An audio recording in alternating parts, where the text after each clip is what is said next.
किराएदार बेटा। उठ जा नालायक, सुबह के 8 बजने को है, तुझे एग्जाम नहीं देना क्या? थोड़ी देर और सोने दीजिए ना पापा। तू उठता या फिर मैं तेरे ऊपर पानी फेंकूं? रोज गधों की तरह सोता रहता है, पेपर की कोई टेंशन ही नहीं है। और एक हमारा समय था जब हम पेपर में फेल होने के डर से रात भर पढ़ा करते थे, सो ही नहीं पाते थे। तो क्या अब आप उसका बदला मुझसे लेंगे? मैं 15 मिनट बाद उठ जाऊंगा, आप प्लीज जाइए, मुझे डिस्टर्ब मत कीजिए।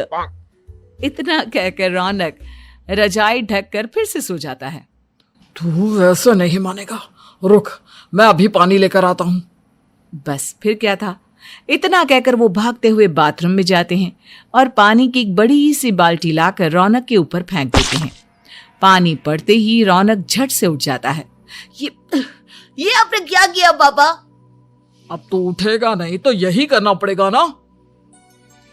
वैसे थैंक्स डैड, आपके कारण ना अब मुझे नहाने की भी जरूरत नहीं पड़ेगी। चलिए अब आप माँ से बोलकर मेरे कपड़े निकलवा दीजिए, तब तक मैं ब्रश कर लेता हूँ। वैसे कल ना आप एक काम और करना, नहलाने के साथ साथ मुझे ब्रश भी करवा देना। ये ब्रश करने में ना मुझे बहुत आलस आता है। रौनक की बातों से अरविंद का मुंह खुला का खुला रह जाता है। वो अपनी पत्नी कमला के पास जाता है और रौनक की हरकतों के बारे में बताता है, जिसे सुन उसकी पत्नी हंसने लगती है। तुम अपने बेटे को समझाने के बजाय हंस रही हो। रौनक बच्चा है, धीरे धीरे सुधर जाएगा, आप क्यों उसके पीछे पड़े रहते हो?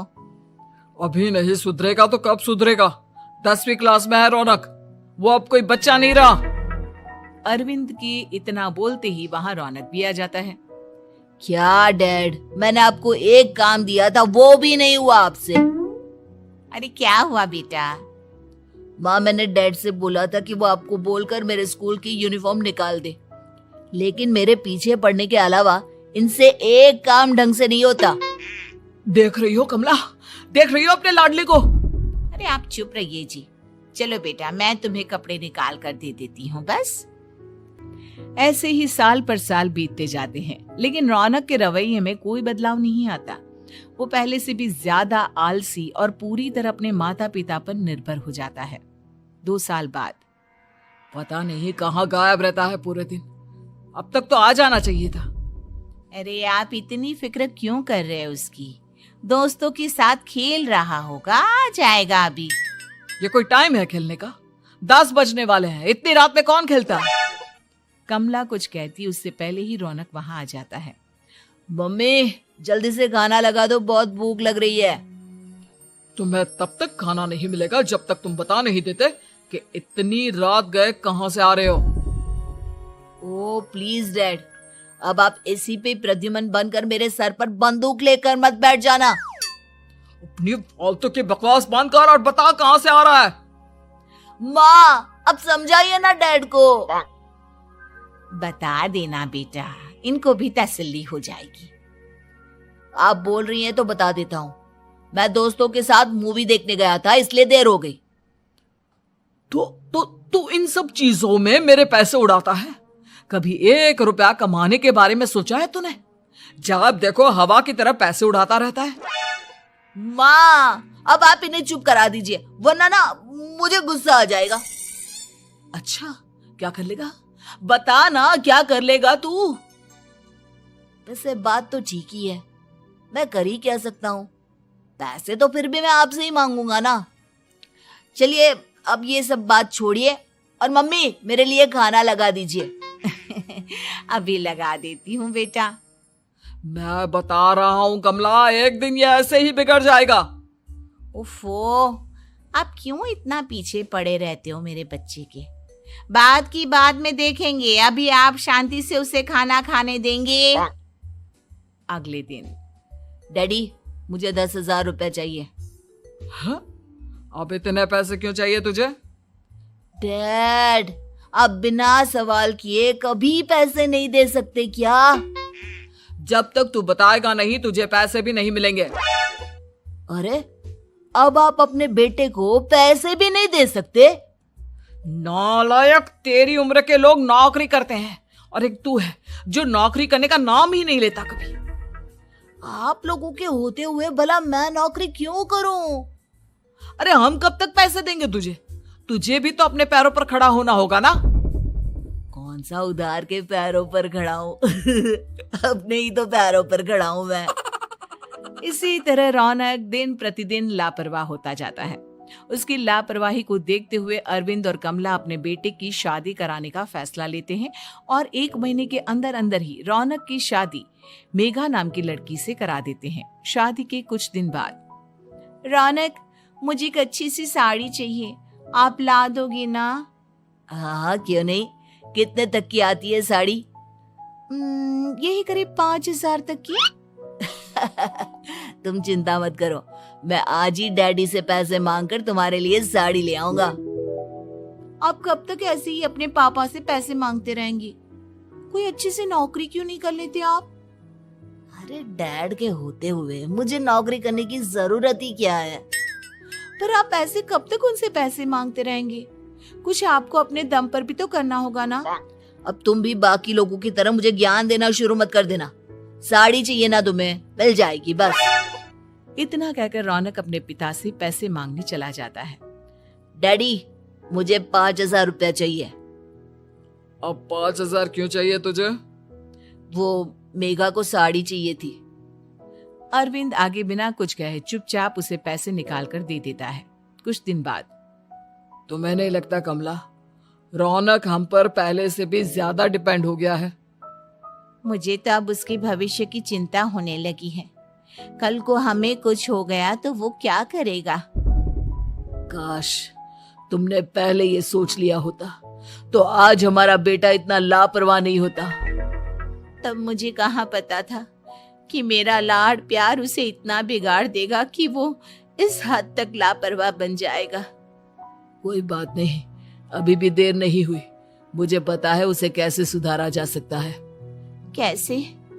अरविंद कुछ कहता उससे पहले रौनक वहां आ जाता है और पैसों के लिए हाथ फैलाने लगता है। डैड, मैं और मेघा बाहर घूमने जाना चाहते हैं। अरे वाह, ये आज सूरज कहाँ से निकला है? Dad please. अच्छा चलो अब मुद्दे की बात करो। मुझे अब 25,000 चाहिए। अब तुम्हें 1 रुपया भी नहीं मिलने वाला। अगर तुम्हें पैसों की इतनी ही जरूरत है तो कोई ढंग की नौकरी कर लो। मम्मी, आप कुछ कहिए ना डैड को। बेटा, वो गलत क्या बोल रहे हैं? ये सब हम तेरे भले के लिए ही तो कर रहे हैं। मम्मा, मैंने बताया ना आपको, मुझे नहीं करनी कोई जॉब वॉब। तो ठीक है, निकल जाओ हमारे घर से। तुम्हारे जैसे लोगों के लिए मैंने ये घर खड़ा नहीं किया है। जितना ये घर आपका है ना, उतना ही मेरा भी है। मैं कहीं नहीं जाने वाला। जाना तो पड़ेगा ही तुझे, क्योंकि अब मैं तेरा कोई भी खर्चा नहीं उठाने वाला। ठीक है, मत उठाइए मेरा खर्चा, मैं अपने दम पर भी जी सकता हूँ। तो बेशर्मों की तरह अब तक यहाँ क्यों खड़ा है? अपना सामान ले और निकल जाए यहाँ से। रौनक पैर पटकते हुए वहां से चला जाता है। घर से निकालना जरूरी है क्या उसे? बिना पैसों के कौन रखेगा उसे किराए पर? अगर उसका भविष्य सुधारना है तो हमें अपने दिल पर पत्थर रखकर ये कदम उठाना ही होगा। दोनों बात कर रहे होते हैं कि रौनक अपनी पत्नी के साथ एक बड़ा सा बैग लेकर घर से निकल जाता है, लेकिन घर से बाहर उसे कोई भी मुफ्त में अपने घर किराए पर नहीं रखता। अंत में थक हार कर वो फिर से अपने घर चला जाता है। क्या हुआ? थोड़ी देर पहले तो दहाड़ते हुए घर से निकला था, अब क्या हुआ? नहीं रखा ना किसी ने तुझे किराए पर? डैड प्लीज, मैं कुछ दिनों में कोई अच्छी सी नौकरी शुरू कर दूंगा। आप तब तक तो हमें रख लीजिए प्लीज। सुबह से रात हो चुकी है लेकिन कोई हमें रखने को राजी नहीं है। अब आप ही बताइए, इतनी रात को मैं मेघा को लेकर कहाँ जाऊंगा? ठीक है ठीक है, बहू की वजह से मैं तुझे घर पर रख रहा हूँ, लेकिन तू इस घर में एक बेटे की नहीं बल्कि एक किराएदार की हैसियत से रहेगा। 3 महीने हैं तेरे पास। इन 3 महीनों के अंदर अंदर मुझे तेरी पहली तनख्वाह हाथ में चाहिए, समझ गया? पक्का डैड, इन 3 महीनों के अंदर अंदर तो कोई बढ़िया सी नौकरी ढूंढ ही लूंगा मैं। ऐसे ही धीरे धीरे समय बीतने लगता है और अरविंद के दिए 3 महीनों में से 2 महीने बीत चुके होते हैं। पापा जी ने हमें 3 महीने दिए थे, जिसमें से 2 महीने तो बीत चुके हैं।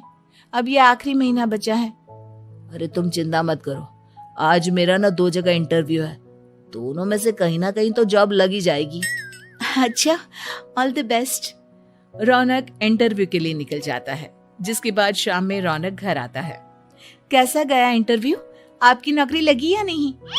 अरे पहले सांस तो ले लेने दो अच्छे से। बताइए ना, मुझसे तो जरा भी इंतजार नहीं हो रहा है।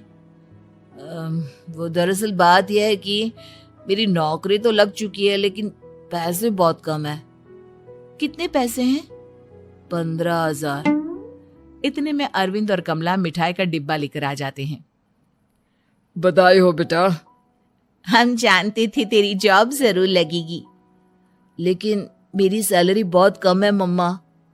कम है तो क्या हुआ, धीरे धीरे बढ़ जाएगी। हाँ बेटा, हम तो बस चाहते थे कि तू अपने पैरों पर खड़ा हो जाए। मतलब अब आप मुझे घर से नहीं निकालेंगे? नहीं, ये सब हमने तुझे जिम्मेदार इंसान बनाने के लिए किया था। Thank you mummy papa. अगर आप दोनों ऐसा नहीं करते तो मुझे कभी अपनी जिम्मेदारियों का एहसास तक नहीं होता। आज आपने मुझे सिखा दिया कि इंसान का अपने पैरों पर खड़ा होना भी जरूरी होता है। इतना कहकर रौनक झट से अपने माता पिता के गले लग जाता है और अपनी कमाई की पहली तनख्वाह वो अपने माता पिता के हाथ में सौंपता है। इस तरह रौनक एक गैर जिम्मेदार व्यक्ति से एक जिम्मेदार व्यक्ति बन जाता है।